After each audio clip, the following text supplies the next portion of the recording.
Buenos días. En primer lugar, quiero saludar a mi querido Borja Fanjul, director general de Políticas de Apoyo a la Discapacidad y del Real Patronato sobre Discapacidad, presidente del Consejo, rector del CNLSE.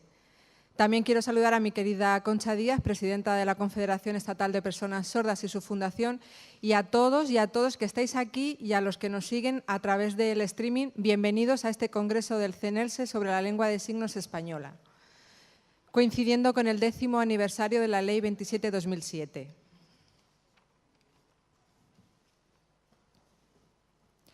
Este congreso nos sirve como punto de encuentro, de reflexión e intercambio de información sobre la lengua de signos española, centrada en 3 ámbitos: en la enseñanza y aprendizaje, lingüística y normalización social de la lengua de signos española.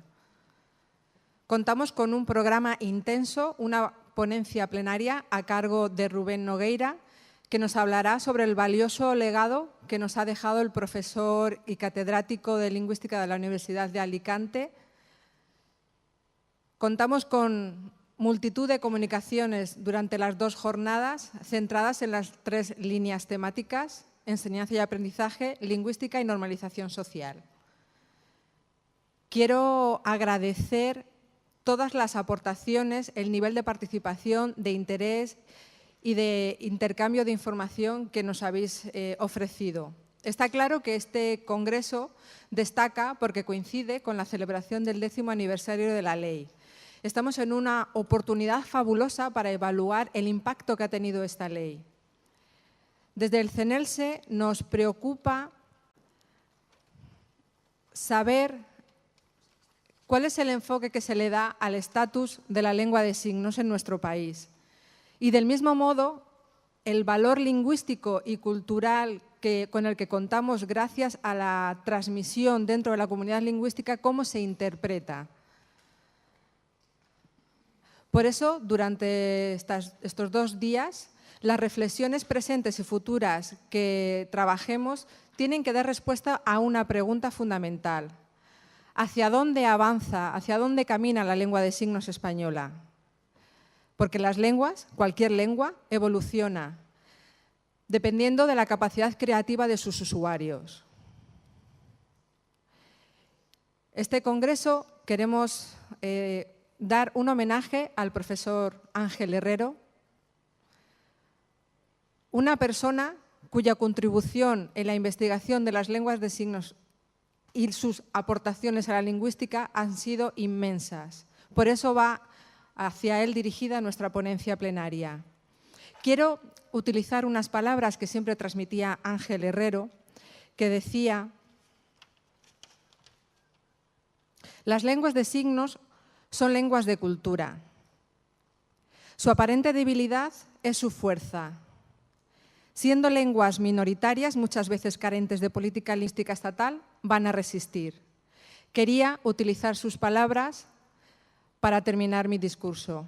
Durante estos 2 días, espero que los disfrutéis, y voy a dar paso a la presidenta de la CNSE y su fundación, Concha Díaz.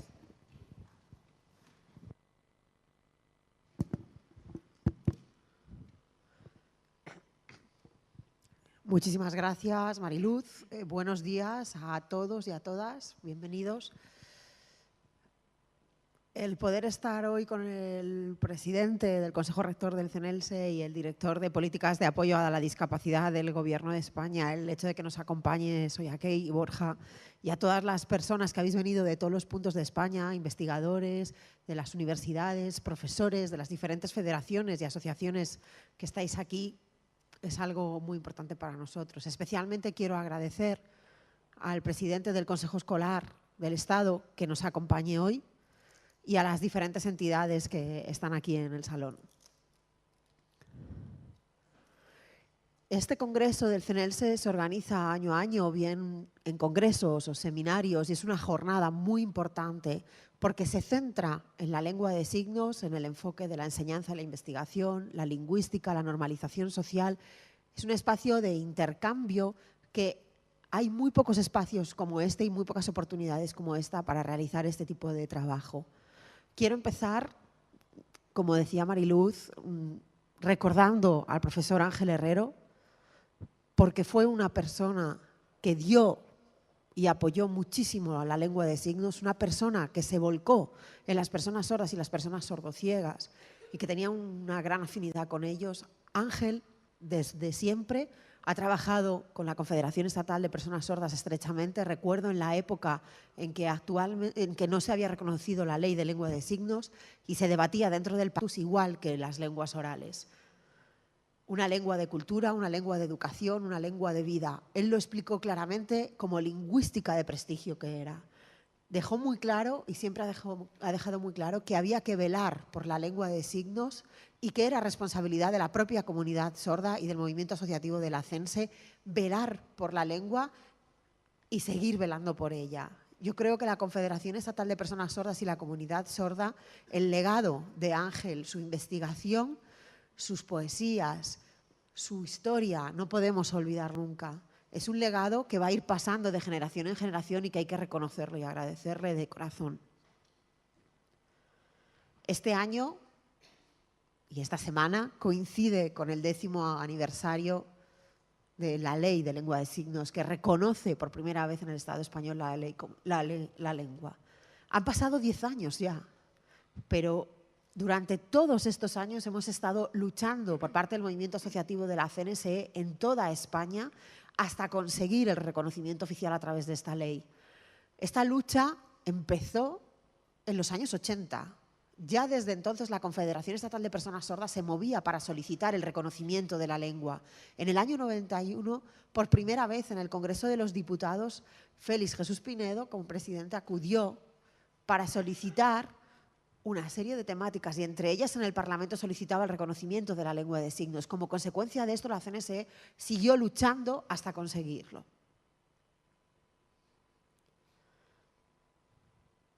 Es importante tener esta ley por varios motivos. En primer lugar, por el reconocimiento de la lengua de signos española y la lengua de signos catalana.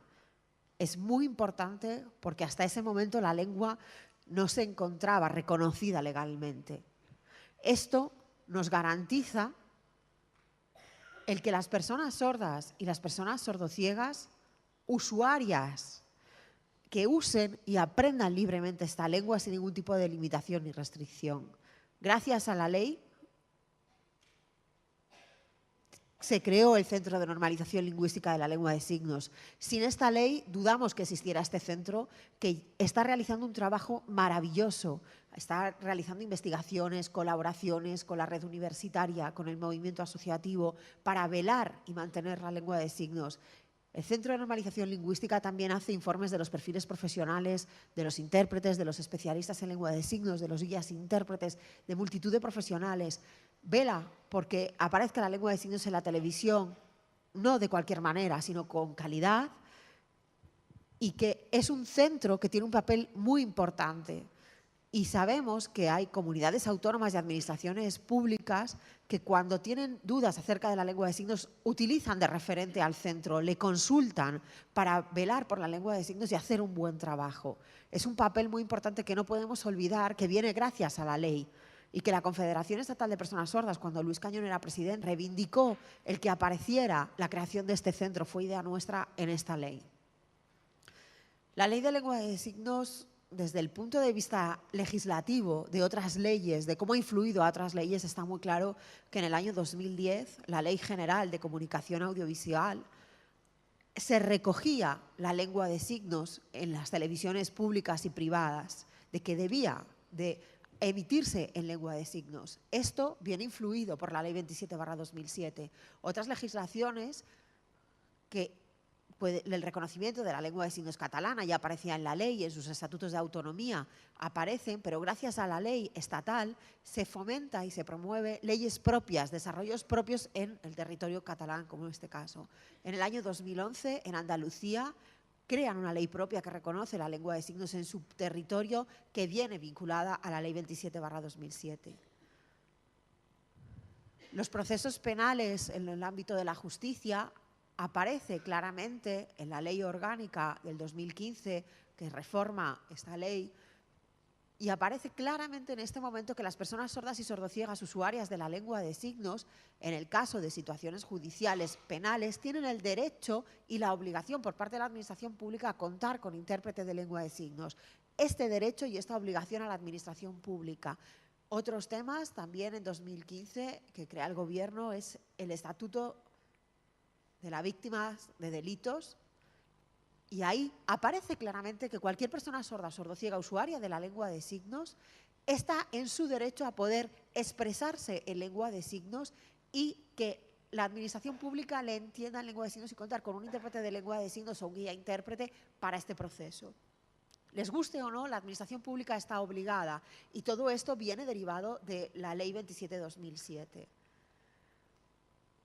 En relación a las personas sordas, como sabéis, en los últimos años hemos tenido multitud de elecciones estatales, autonómicas, y en el año 2011, por primera vez, las personas sordas, cuando son elegidas para las mesas electorales, bien asumiendo la presidencia o la vocalía, tienen derecho a contar con un intérprete de lengua de signos durante este proceso y poder utilizar su lengua para comunicarse igual que el resto de los ciudadanos en la participación política.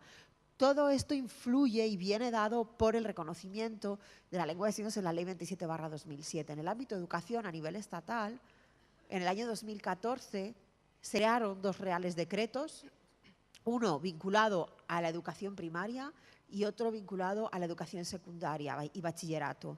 Dice claramente en estos 2 reales decretos que la administración pública del Estado y sus comunidades autónomas o los centros educativos, si quieren, pueden ofertar la lengua de signos como asignatura y viene vinculado de esta ley y es una influencia de esta ley que es algo muy positivo en el ámbito de la educación. Sabemos que las comunidades han creado normas que vienen creadas por influencia de esta ley. Está muy claro que hace 10 años que se reconoce esta ley y no es que no haya servido para nada, ha tenido un impacto en diferentes ámbitos, un impacto legal. Pero no es suficiente. Aún falta mucho por hacer. Actualmente el Gobierno está preparando un reglamento para desarrollar la Ley 27/2007, la lengua de signos y de los medios de apoyo a la comunicación oral y el tema de las personas sordociegas. Y en este reglamento, aunque viene tarde, el Gobierno lo sabe, es consciente, 10 años después de la ley, ahora aparece ese reglamento, debería de aparecer mucho antes, pero no queremos hacer una crítica, queremos tener una visión de futuro, queremos que se cree un reglamento que se cree pronto, pero que sea un reglamento que la Confederación apuesta y ha estado trabajando en colaboración con el Gobierno y realizando aportaciones con el objetivo de que este reglamento sea un buen reglamento para que en la vida de las personas sordas, en los diferentes ámbitos de su vida, en el sanitario, en el educativo, en el cultural, en el tema de prisiones, justicia, etcétera, en todos los ámbitos aparezcan en este reglamento y se aplique a su vida diaria y le facilite su vida diaria y la plena participación con medidas concretas y exhaustivas. Este reglamento garantiza, por un lado, que las personas sordas y sordociegas, da igual qué tipo de comunicación utilicen, bien sea lengua de signos, bien sea lengua oral, que cualquier persona, como decía, pueda participar en normalidad en su vida sin ningún tipo de barrera. Y en segundo lugar, es muy importante no olvidar el espíritu de la ley. Este reglamento garantiza el proteger el reconocimiento de la lengua de signos como lengua, su identidad lingüística y cultural de las personas sordas y sordociegas que nunca van a renunciar a su lengua, dejando aparte el tema de la accesibilidad, que puedan expresarse de manera natural igual que en las lenguas orales. Tenemos muchas aspiraciones en este reglamento, esperemos que vaya acompañado de una dotación económica suficiente para poder llevar a cabo todas estas medidas. Y para concluir mi intervención, decir que son 10 años de la ley, que no hemos acabado aquí, tenemos que seguir trabajando y es fundamental no solo que esto sea competencia del Estado, porque para que esto se lleve a cabo de una manera correcta también se tiene que implementar en las comunidades autónomas. No podemos olvidar que esta competencia del Estado y de los diferentes trabajos es para la vida de las personas sordas y las personas sordas viven en sus comunidades autónomas, en sus pueblos y todo esto tiene que tener impacto en todas las personas sordas de toda España. La lengua de signos española y la lengua de signos catalana, la lucha por su reconocimiento del estatus con las lenguas orales no ha finalizado. Tenemos que continuar Está muy claro que por parte de la CENSE, cuando se abra el momento de la reforma de la Constitución española, tenemos propuestas preparadas para que la Constitución española reconozca y recoja nuestra lengua como lengua al mismo nivel que las diferentes lenguas orales. Actualmente hay 7 estatutos de autonomía que reconocen esto y el siguiente paso es que quede reconocido en la Constitución. Nada más. Espero que hoy y mañana, durante estos 2 días, colaboréis, aprendáis muchísimo, disfrutéis y por favor apoyéis mucho al CNELSE con el objetivo de que la lengua de signos sea más fuerte día a día. Muchas gracias.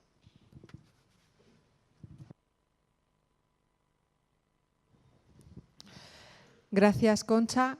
Y ahora, a continuación, le doy paso a Borja, director del Real Patronato sobre Discapacidad, quien será la persona encargada de inaugurar este congreso. Cuando quieras.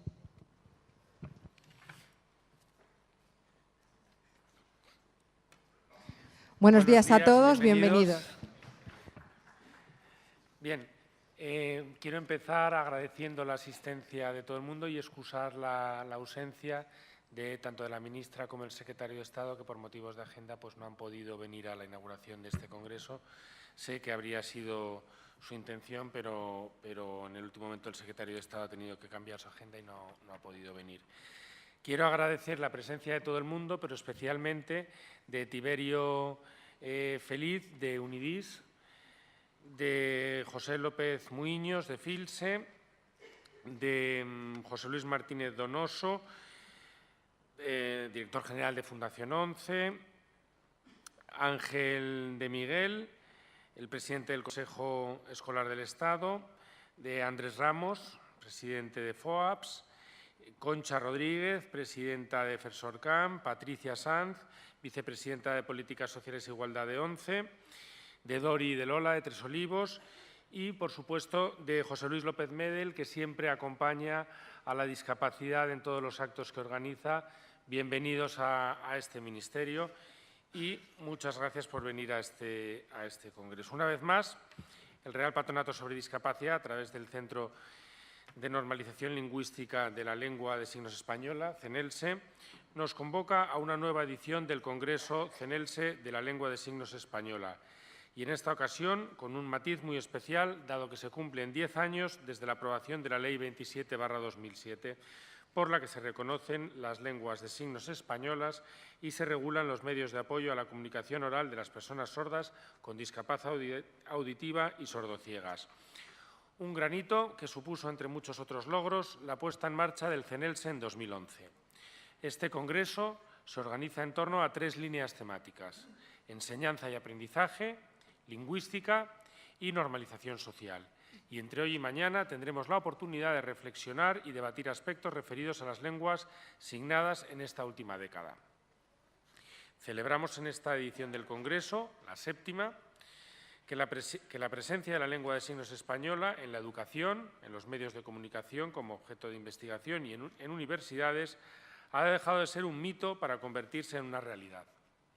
Aprovechemos este espacio en el que nos damos cita a profesionales, científicos, profesores, familias y usuarios para analizar juntos los avances y los retos pendientes. Permítanme ponderar aquellos hitos que juntos, usuarios y Administración, hemos sabido alcanzar en beneficio último del colectivo de personas sordas y sordociegas y, por tanto, del conjunto de la sociedad española. Nos encontramos a la vanguardia no solo con la aprobación de una ley que protege el derecho a conocer, usar y aprender la lengua de signos española, sino también con la creación del CENELSE, un centro asesor de titularidad pública cuya finalidad es investigar, fomentar y difundir la lengua de signos española, así como velar por su buen uso. Incluso con iniciativas como la proclamación del Día Nacional de la Lengua de Signos Española, en la efeméride de la Confederación Estatal de Personas Sordas, CENSE, siendo la Secretaría de Estado de Servicios Sociales e Igualdad la que, a través de una resolución del 15 de abril de 2015, publica el acuerdo del Consejo de Ministros de 13 de junio de 2014, por el que se establece el día 14 de junio como Día Nacional de la Lengua de Signos Españolas. Como no podía ser de otra manera, en España se han gestado históricamente grandes avances en este sentido. Algunos de los acontecimientos más relevantes a escala mundial tienen aquí su origen. Así, Se reconoce el nacimiento de la educación de personas sordas con el monje benedictino Juan Pedro Ponce de León en el siglo XVI y la consiguiente probabilidad de que sus alumnos sordos utilizaran la lengua de signos. El pedagogo Juan Pablo Bonet publicó el primer libro conocido sobre la educación de las personas sordas, que incluían ilustraciones de un dactilológico español y el abate Lorenzo Hervás y Panduro. La lengua de signos española, así como sus usuarios en España, principalmente las personas sordas y sordociegas, han experimentado en los últimos tiempos y de forma muy rápida importantes transformaciones. Esta lengua está viviendo cambios formales y de dominio o uso. Si bien hasta hace poco tiempo se limitaba a ser utilizada en círculos restringidos, concretamente en el entorno asociativo y escolar, el número de personas usuarias está aumentando día a día, como lo están haciendo el número de ámbitos en los que la lengua de signos española tiene más presencia. Los cambios sociales que han tenido lugar dentro de la comunidad lingüística usuaria de la lengua de signos española en los últimos años, el inicio de su enseñanza como segunda lengua a la sociedad, la incorporación de esta en distintos estamentos del sistema educativo, la proliferación de investigaciones, el aumento de profesionales de la interpretación y un largo etcétera han provocado la actual transformación social y lingüística que estamos viviendo. Y para tomarle el pulso a la lengua de signos española conviene repasar cómo esta cobra más presencia en ámbitos cruciales como la educación, la interpretación, la investigación y los medios de comunicación social. En materia educativa, hemos pasado de contar con alguna tímida iniciativa en la que se incorpora la lengua de signos española en los colegios, allá por la década de los 90, a contar cada vez con más centros en España que cuentan con la lengua de signos en su programación. En cuanto a la cuestión de la interpretación, también se han producido avances desde que la CNS acometiera en los años 80 la formación de intérpretes y puso en marcha el primer servicio oficial. Luego, en 1995, se resolvió la regulación en el marco de la formación profesional con el Real Decreto 2060/1995 y finalmente a día de hoy ya contamos con una formación de carácter universitario para este perfil profesional, colocándole al mismo nivel que sus homólogos para otros idiomas. Asimismo, en materia de investigación hemos avanzado mucho desde la publicación del Diccionario Usual de Mímica y Dactilología de Francisco Fernández Villaverde en 1851, aunque tuvimos que esperar hasta 1992 cuando se publica la primera investigación lingüística sobre la lengua de signos de María Ángeles Rodríguez. Desde entonces, la investigación lingüística y de otras muchas disciplinas no ha cesado en su actividad, como se atestigua en este tipo de congresos, que comenzaron en la década de los 90 de la mano de la CNELSE y las universidades hasta que la CNELSE tomó el relevo. Y quisiera mencionar uno de los proyectos actuales del CNELSE que marca un punto de inflexión en la investigación y en el estudio de los procesos de lexicalización y gramaticalización, que es el desarrollo del corpus de la lengua de signos española. En el ámbito de los medios de comunicación social se han producido avances desde la primera emisión en lengua de signos española en 1977 en Televisión Española, que se ha mantenido hasta el momento con algunas variaciones en su formato y programación, aunque cabe una especial mención a la Ley 7/2010 de 31 de marzo General de la Comunicación Audiovisual, cuyo impulso se ha dejado notar en el número de cadenas que emiten parte de su programación en la lengua de signos. Queda pendiente establecer los estándares mínimos de calidad sobre la lengua de signos española en televisión. También en esta materia el Real Patronato sobre Discapacidad, a través del CNELSE, ha fomentado diversas iniciativas, como la creación de un grupo de trabajo para la elaboración de la Guía de Buenas Prácticas para la incorporación de la lengua de signos española en televisión, que verá la luz próximamente, y que cuenta con un antecedente importante, que es el informe Presencia de lengua de signos española en televisión, editado por este organismo. Con este efímero análisis histórico quisiera destacar dos mensajes. Por un lado, cuán lejos podemos ir si continuamos trabajando corresponsablemente la comunidad usuaria de lengua de signos española y la Administración. Y por otro, llamar la atención por cuanto estos avances responden a la acción planificada y organizada de la propia comunidad usuaria en aras a la normalización lingüística de la lengua de signos española. Quizás convenga, ahora que celebramos el 10º aniversario de la Ley 27/2007, recordar cómo surge. Y para ello hemos de remontarnos a la Ley 51/2003 de 2 de diciembre de Igualdad de Oportunidades, No Discriminación y Accesibilidad Universal de las Personas con Discapacidad, que estableció en su disposición final 12ª un plazo de 2 años para regular los efectos que surtiría la lengua de signos española.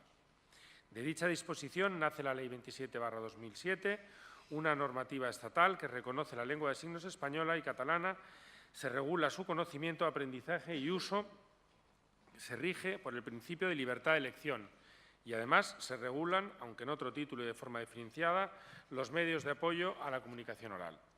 La mencionada ley es congruente con la Declaración Universal de los Derechos de las Personas con Discapacidad, que España ratifica unos meses después. En estos momentos estamos acometiendo su desarrollo reglamentario y puedo asegurar que se encuentran muy avanzados los trabajos del proyecto del Real Decreto por el que se aprueba el Reglamento de Desarrollo de la Ley 27/2007, 23 de octubre, por la que se reconoce la lengua de signos española y se regulan los medios de apoyo a la comunicación oral a las personas sordas, con discapacidad auditiva y sordociegas. Mucho es lo avanzado ya en aras a la normalización lingüística de la lengua de signos española y sabemos que aún queda mucho camino por andar para que en España no se cercenen los derechos lingüísticos de las personas sordas y sordociegas, y confío en que continuaremos trabajando juntos. Espero que este Congreso y su extenso programa cumpla con las expectativas de todos vosotros. Por tanto, declaramos inaugurado este Congreso de CENELSE de la lengua de signos española. Muchas gracias y espero que sea productivo para todos.